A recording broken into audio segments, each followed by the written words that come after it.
Subtraktive EQ-Bearbeitung bei muffigen Aufnahmen. Wie das geht, zeige ich dir gleich nach dem Intro.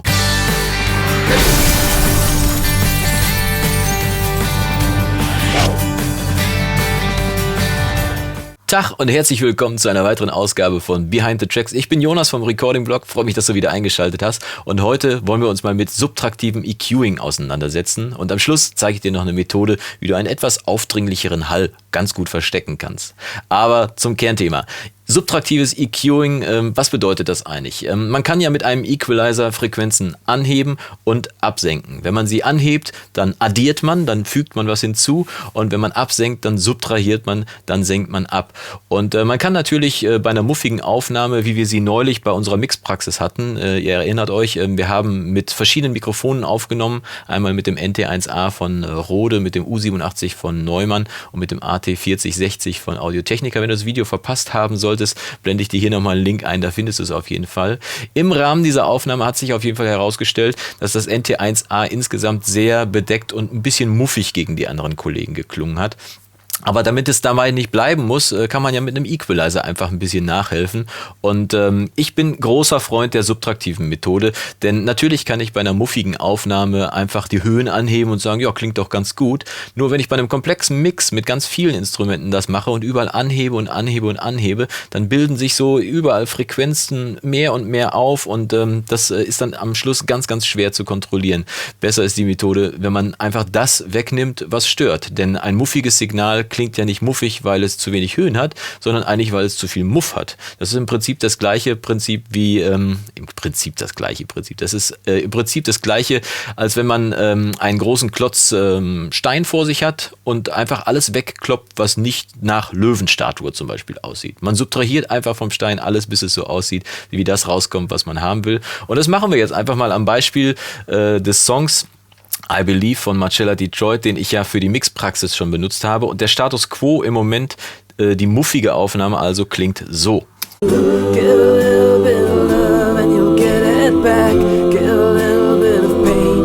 Und wir fangen mal mit dem Chor an, den ich aufgenommen habe. Hören uns jetzt nur den Chor an, der klingt so.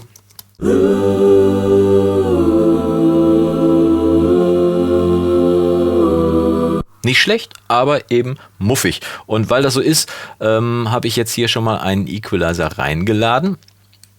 Und den aktiviere ich jetzt mal, während ich abspiele. Dann könnt ihr mal hören, was der bewirkt.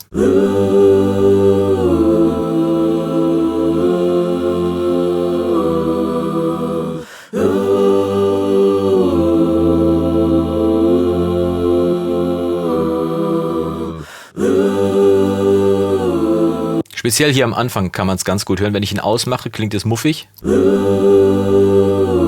wenn ich ihn anmache, haben die Höhen, die eigentlich vorhanden sind, Platz zum Strahlen. Was ist passiert? Ich habe hier zwei Frequenzen herausgefunden, die für den Muff verantwortlich sind, und ich habe ein bisschen am Low-End rausgenommen, das heißt mit einem Low-Cut alles unterhalb von 100 Hertz mit 24 dB Flankensteilheit abgefiltert. Da in dem Bereich sowieso kaum Informationen für einen Chor vorhanden sind und auch für eine Stimme nicht, kann man die einfach ganz geschmeidig absenken. Und dann habe ich noch zwei Frequenzen gefunden, die halt wirklich für den Muff verantwortlich sind. Wenn ich die mal herausstelle, hier bei 305 Hertz, dann ist es diese hier. Man hört richtig den Muff aus den Speakern rauskommen.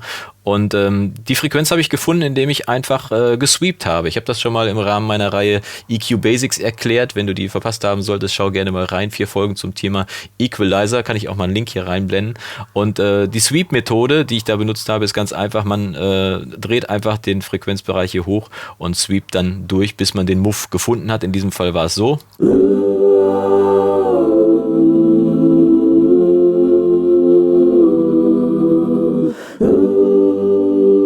Und so bin ich jetzt schon wieder und gerade auch, als ich das schon mal vorbereitet habe, bei 305 Hertz rausgekommen. Jetzt habe ich also hier den Muff-Bereich angehoben und kann den jetzt einfach ganz geschmeidig absenken. Ich senke dann mal geschmeidig um -3 Dezibel ab. Das halbiert schon mal die Lautstärke da an der Stelle. Und das gleiche habe ich im Prinzip noch hier bei 106 Hertz gefunden und damit quasi die beiden Frequenzen gefunden, die für den Muff verantwortlich sind und die damit die Höhen, die eigentlich vorhanden waren im normalen Signal, verdeckt haben. Wenn man jetzt möchte, könnte man jetzt hier noch leicht anheben und die Höhen noch ein kleines bisschen rausstellen mit einem High Shelf hier bei 7000 oder etwas über 7000 Hertz und dann mit einem dB anheben. Das würde so klingen.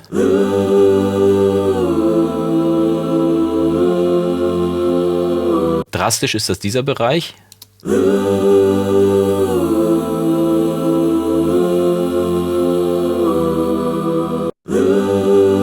Und den könnte man jetzt um 1 dB anheben oder 2. Dann strahlt das Signal noch ein kleines bisschen mehr. Mache ich hier aber nicht, weil wir haben hier einen Chor. Ein Chor sollte im Hintergrund stattfinden und nicht im Vordergrund. Signale mit hohem Höhenanteil finden im Vordergrund des kompletten Mixes statt und mit etwas geringerem Höhenanteil finden im Hintergrund statt. Deswegen lassen wir den hier mal weg.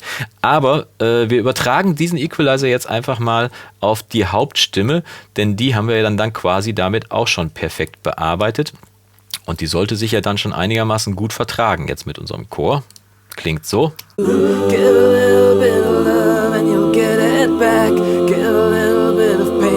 Klingt auf jeden Fall schon deutlich besser als vorher. Allerdings setzt sich die Hauptstimme jetzt nicht ganz sauber vom Chor ab. Es liegt daran natürlich, dass die auch über das gleiche Mikro eingesungen wurden, mit der gleichen Stimme eingesungen wurden und damit auch das gleiche Frequenzbild abgeben. Um die beiden Signale jetzt zu trennen, kann man eine schöne Methode nutzen, indem man einfach bei dem Hauptstimmensignal, das nehmen wir jetzt mal nur einzeln, einen bestimmten Bereich featured, also unterstützt, der Stimme gut tut. Ich suche den mal wieder mit der Sweep-Methode raus. Give a little bit of love and you'll get it back. Give a little bit of pain. You're caught in a trap for every little thing that you say or do. Dabei 2500 Hertz gefällt es mir ganz gut. Und den hebe ich jetzt ganz leicht an, um, sagen wir mal, 2 Dezibel hebe ich den an. Gibt es auch noch eine goldene Regel, beim Anheben sollte man möglichst breitbandig arbeiten und beim Absenken kann man breitbandig oder schmalbandig arbeiten. Aber beim Anheben von Frequenzen, um das Ohr nicht zu ärgern und auch nicht zu klar zu machen, was man an Bearbeitung vorgenommen hat, sollte man immer eine relativ breite Glocke nehmen, mit der man anhebt. Und diese 2 dB Anhebung, die ich jetzt bei 2500 Hertz vorgenommen habe, die nehme ich jetzt und mache beim Chor das Gegenteil. Das heißt, ich stelle hier ein 2500 Hertz und senke diesen Bereich um 2 Dezibel ab. 2 Dezibel ab. Und das hat zur Folge, dass bei 2500 Hertz beide Signale sich jetzt um insgesamt 4 Dezibel unterscheiden, weil 2 Dezibel habe ich abgesenkt beim Chor und 2 Dezibel habe ich angehoben bei der Hauptstimme. Und dadurch trennen sich jetzt beide Signale deutlich sauberer. Manchmal ist es notwendig, dass man das bei 2 oder 3 verschiedenen Frequenzen macht. Hier wird es jetzt bei dem kleinen Mix mit Chor, Gitarre und Hauptstimme wird es reichen, dass ich das nur an einer Stelle mache. Dadurch werden sich die Signale dann schon etwas besser voneinander unterscheiden lassen. Das klingt dann so. Give a little bit of love and you'll get it back. Give a little bit of pain. You're caught in a trap. Es ist subtil, aber die Stimme steht einfach ein kleines bisschen mehr vor dem Chor, jetzt gefühlt. Und damit das bei der Gitarre auch gut funktioniert, nehmen wir einfach da auch 2500 Hertz beim Equalizer. Die stellen wir mal hier 2500 Hertz ein. Ist schon abgesenkt, 2 Dezibel. Können wir noch ein bisschen mehr rausnehmen. Dann kommen sich die Stimme und die Gitarre da auch nicht in die Quere. Und damit sollte die Hauptstimme jetzt einigermaßen gut vor dem gesamten Mix davor stehen. Give a little bit of love and you'll get it back. Give a little bit of pain. You're caught in a trap. Ja, hat ganz gut geklappt. So kann man mit einem kleinen Equalizer den ganzen Sound insgesamt ein kleines bisschen aufpolieren und ein muffiges Mikrofon oder eine muffige Aufnahme von allem muffigen Ballast befreien. Natürlich würde diese Aufnahme jetzt einen Hall gut gebrauchen können und den habe ich hier schon vorbereitet, habe den mal in einen AUX-Kanal reingestellt. Nur manchmal ist es so, dass ein Hall ein bisschen zu aufdringlich sein kann. Das heißt, man fährt ihn dazu und er ist ganz, ganz deutlich wahrnehmbar. Und man möchte das gar nicht. Man möchte eigentlich nur, dass der Hall so eine kleine Dimension hinzufügt, ohne großartig aufzufallen. Und da gibt es auch einen ganz einfachen Weg. Ich schalte mal den Hall hier frei für alle Kanäle, die jetzt hier aktiv sind. Das ist hier das Rode schickt mit der Hauptstimme und der Chor schickt mit der Hauptstimme, der Chor schickt insgesamt auch ein Signal drauf und der Hall solo klingt so.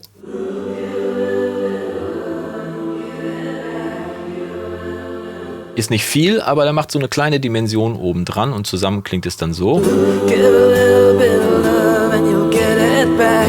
Give a little bit of pain, you're caught in a trap. Und jetzt ist mir dieser Hall eigentlich schon passend gelungen, aber ich möchte ihn ein kleines bisschen mehr verstecken. Und das kann man relativ einfach machen, weil noch deckt der Hall das komplette Frequenzspektrum ab, aber ich ergänze jetzt einfach mal einen Equalizer. Und ich nehme auch hier subtraktiv alles weg, was mich stört. Will sagen, ich schneide beim Hall einfach mal alles unterhalb von 200 Hertz weg. Dann nehme ich ihm ein bisschen die Höhen hier raus mit einem High Shelf. Dann nehme ich ihm bei 7500 Hertz einfach mal drastisch so um 5 dB die Höhen raus. Hab's ja gerade schon gesagt, alles was Höhen hat, rutscht nach vorne im Mix. Das heißt, der Hall rutscht dadurch ein kleines bisschen weiter nach hinten und versteckt sich ein kleines bisschen besser im Mix.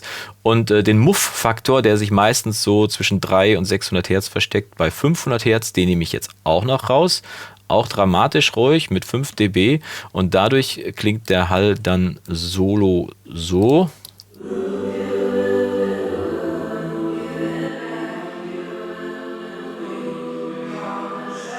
Insgesamt deutlich dünner, ein bisschen weniger höhenlastig und auch nicht ganz so muffig. Und wenn ich jetzt diesen Equalizer dran lasse, dann werdet ihr feststellen, dass sich der Hall gut im Mix versteckt. Klingt zusammen so. Give a little bit of love and you'll get it back. Give a little bit of pain, you're caught in a trap. For every little thing that you say. Ich mach's nochmal aus und dann während ich es abspiele an. Give a little bit of love and you'll get it back. Give a little bit of pain, you're caught in a trap. For every little thing that you say or do. Give a little. Das ist ein ganz subtiler Effekt, aber ich finde, dass er ganz gut funktioniert und dass der Hall da ist, merkt man fast gar nicht. Man merkt es eigentlich nur, wenn ich ihn ausmache. Das hören wir uns auch noch mal kurz an. Ich spiele es mal erstmal mit Hall ab und dann nehme ich ihn raus, dann werdet ihr sofort merken, dass irgendwie gefühlt die dritte Dimension verschwindet. Los geht's. Give a little bit of love and you'll get it back.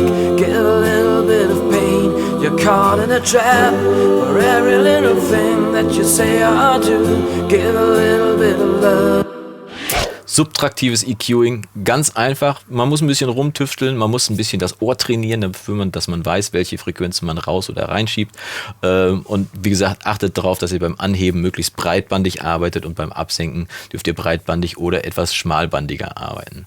Wenn es euch gefallen hat, gebt mir einen Daumen nach oben. Wenn ihr Anregungen habt oder Fragen oder Wünsche, schreibt sie mir unten in die Kommentare rein. Mit dem Abo bleibt man natürlich auf dem Laufenden, wie es weitergeht. Und im Kanal gibt es natürlich ganz, ganz viele Videos auch, unter anderem die beschriebenen aus der Mixpraxis oder die EQ Basics Reihe. Ich würde mich freuen, wenn wir uns nächste Woche wiedersehen. Bis dahin wünsche ich dir die beste Woche, die du haben kannst. Mach's gut und Yassou.